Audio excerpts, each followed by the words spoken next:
Film 4. Budsjett. Vi har sett på hvordan du kan få oversikt over gjeld. Nå er det viktig å finne ut hvor mye penger du trenger for å leve, og om du har noe igjen til å betale på gjeld. Skal du overbevise en du skylder penger om utsettelse eller å fryse renter, trenger du et budsjett. Når Per skal ta kontakt med de som krever ham for penger, må han informere om og dokumentere at han ikke kan betale for tiden fordi han sitter i fengsel og ikke har inntekt. Så må han forsøke å stoppe renter og gebyrer. Det er opp til kreditorene om de vil trykke på pause, men de vil helst ikke bruke tid på krav som uansett ikke blir betalt. Per vet hvor mye han kommer til å tjene ved løslatelse og hvor han skal bo. Han kan derfor sette opp et budsjett som viser et overskudd. Det han sitter igjen med av penger etter å ha satt av til leilighet og livsopphold, er det han må betale til kreditorene. Betaler han ikke frivillig, vil han få trekk fra lønna. Nå må Per vise betalingsvilje ved å sende en betalingsplan som starter når han begynner å jobbe. Paul har også fått en gjeldsoversikt. Men hjelper det når han ikke vet hva han skal leve av? Det er vanskelig å få seg jobb uten utdannelse og med lite arbeidserfaring.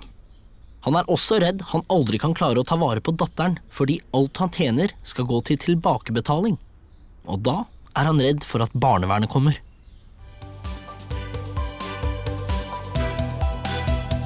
Tar kreditorene alle pengene dine hvis du får inntekt? Nei.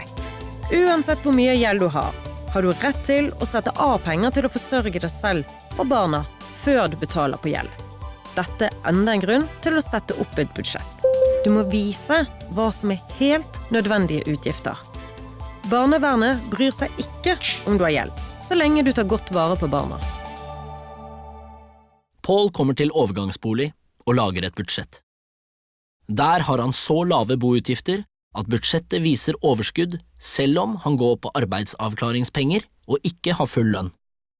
Han begynner å betale på bøtene, for de kan han ikke regne med å få sletta. Etter soning skal Paul leie egen leilighet. Når det nærmer seg løslatelse, setter han opp et nytt budsjett med vanlig husleie. Da viser budsjettet et underskudd som betyr at han ikke kan betale ned på gjeld. Det må han sende inn en forklaring og dokumentasjon på.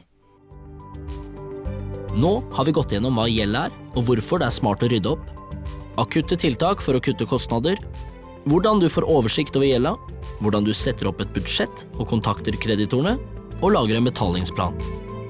Gjør du dette, står du sterkere når du slipper ut. I neste film skal vi se på noen løsninger, og finne ut hvordan det gikk med Per, Paul og Espen.